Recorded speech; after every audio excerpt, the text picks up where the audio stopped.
Le beau-père de Caïphe. Le beau-père de Caïphe. Alors, normalement, j'ai quelqu'un apparemment sur Mythe. Bonjour, Gladius. Oh bah, Gladius, dis donc.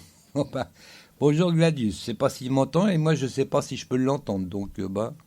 Non, apparemment, il parle pas. C'est pas grave. En tout cas, bonjour. Tu étais... Ah oui, le père de Caïphe, la mère de père de Caïphe, et donc... J'ai dit le beau-père de Caïphe. Le beau-père de Caïphe, est-ce que c'est une bonne réponse? Bah...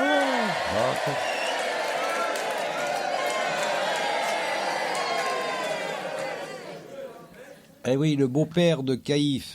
Bah ça aurait pu être la mère, mais c'est vrai que c'est pas écrit Anne A-2-N-E, mais H-A-2-N-E. Donc, c'est pas la même chose, voilà.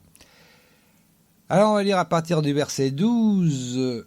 Alors, la cohorte et les gardes des Juifs s'emparèrent de Jésus et le conduisirent enchaîné tout d'abord chez Anne, donc H-A-2-N-E, le beau-père de Caïphe, qui était le grand prêtre en exercice cette année-là. Caïphe était celui qui avait suggéré aux Juifs qu'il valait mieux qu'un seul homme meure pour le peuple. Voilà, on va passer à la question suivante. Au portail, c'était un concierge, une concierge. C'est tout, comme proposition. Au portail, c'était un concierge ou une concierge. Donc un homme ou une femme. Allez, 10 secondes.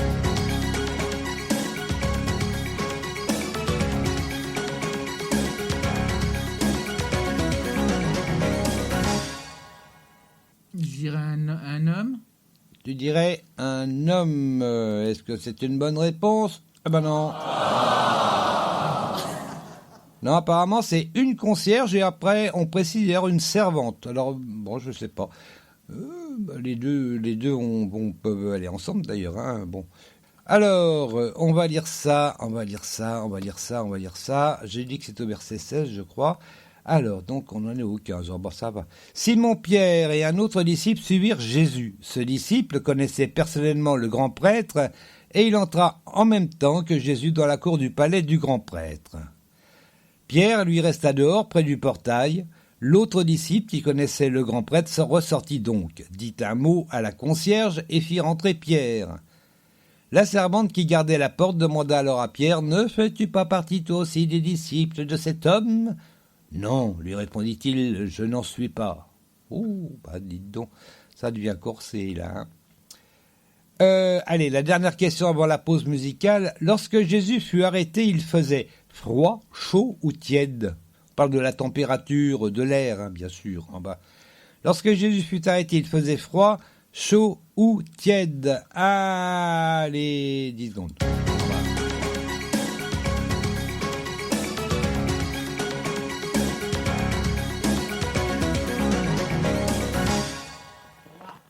Tu dirais froid? Ouais.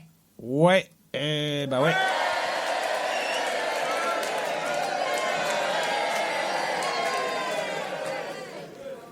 Eh oui, il faisait froid. Oui, ça caillait. Hein. Alors, on va voir ça.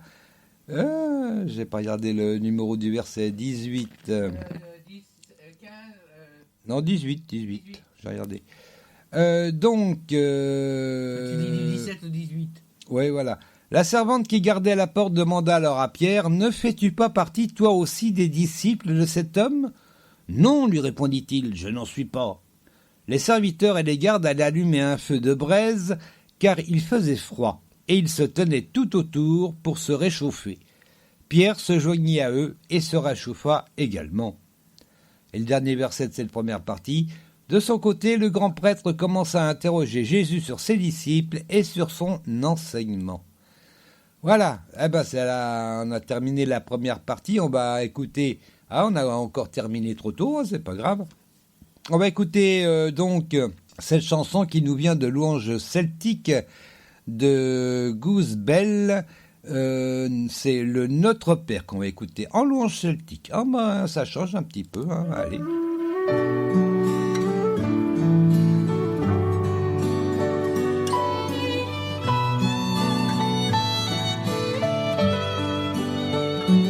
Notre Père qui es aux cieux, que ton nom soit sanctifié, que ton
nom soit sanctifié,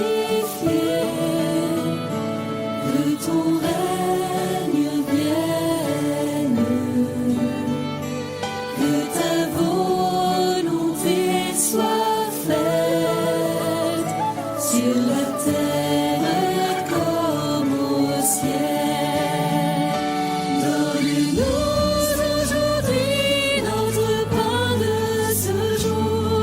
Pardonne-nous nos offenses, comme nous pardonnons aussi à ceux qui nous ont offensés. Et ne nous soumets pas à la tentation, mais délivre-nous du mal, car c'est à toi qu'appartiennent le règne, la puissance et la gloire pour les siècles des siècles. Amen.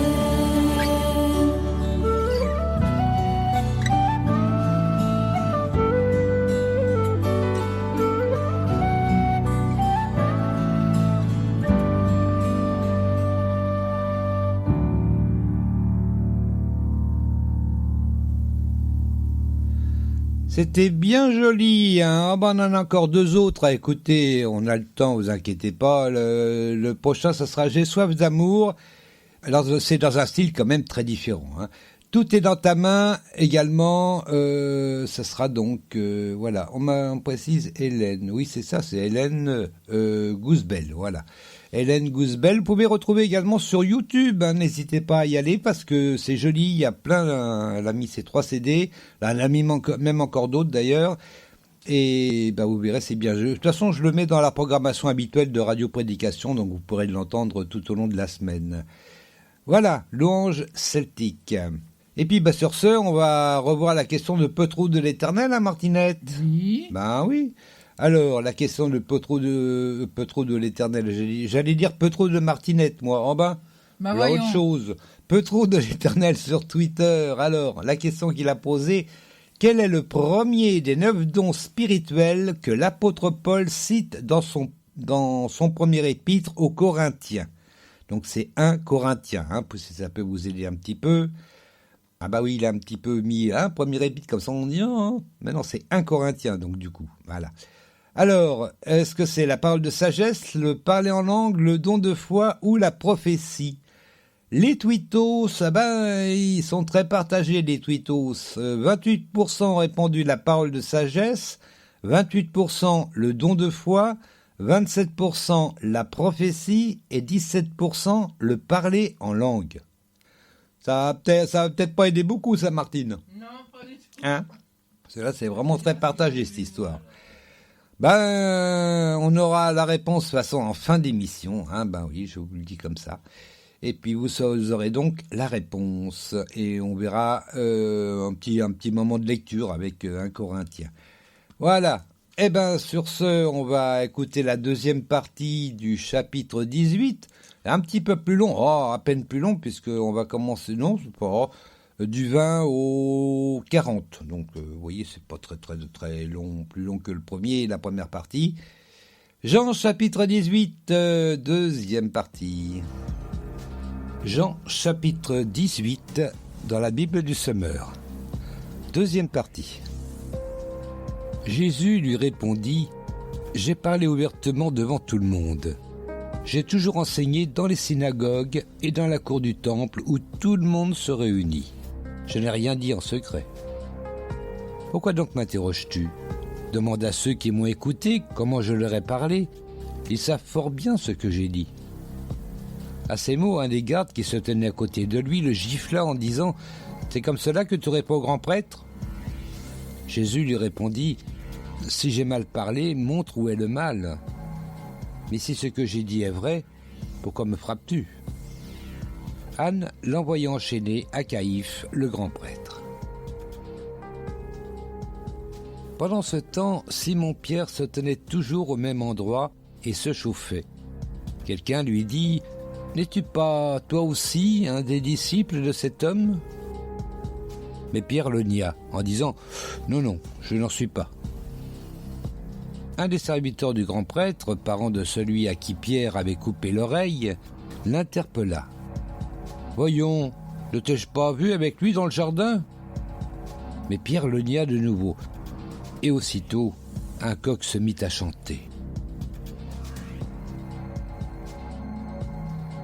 De chez Caïphe, on amena Jésus au palais du gouverneur. C'était l'aube. Celui qui l'avait emmené n'entrèrent pas eux-mêmes dans le palais pour conserver leur pureté rituelle et pouvoir manger ainsi le repas de la Pâque. C'est pourquoi Pilate sortit du palais pour les voir et leur demanda « De quoi accusez-vous cet homme ?»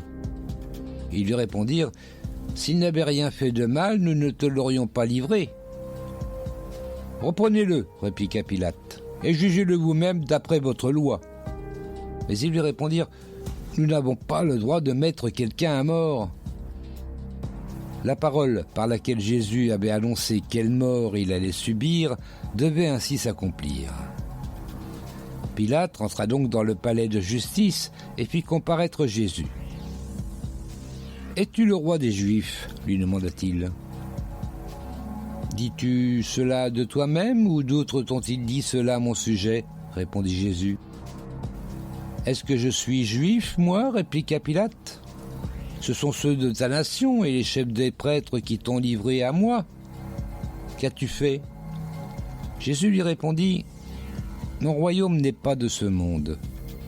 Si mon royaume appartenait à ce monde, mes serviteurs se seraient battus pour que je ne tombe pas aux mains des chefs des Juifs. Non, réellement, mon royaume n'est pas ici. »« Es-tu donc roi ?» reprit Pilate. « Tu le dis toi-même, je suis roi. Si je suis né et si je suis venu dans ce monde, c'est pour rendre témoignage à la vérité.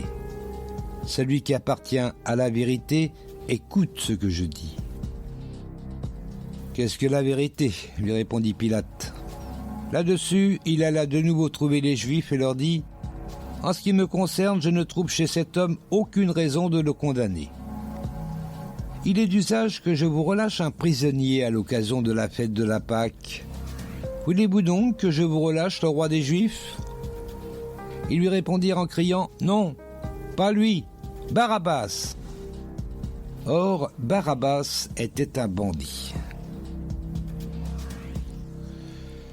Eh oui, c'était un bandit, Barabbas. Oui, mais ils ont préféré un bandit à Jésus. Hein, moi, je dis rien, mais quand même, j'en passe pas, moi. Martinette. Oui. Enfin, bref. Tout à fait d'accord. Eh oui, elle doit pas y avoir de micro, Martinette. Alors, nous arrivons à la 8e question. Eh oui, déjà. Alors, pourquoi le garde gifle... Oui, le garde gifle Jésus. Pourquoi le garde gifle Jésus ? Parce qu'il ment, il le trouve insultant ou il en avait envie. Il peut avoir envie aussi. Alors, pourquoi le garde gifle Jésus ? Parce qu'il ment.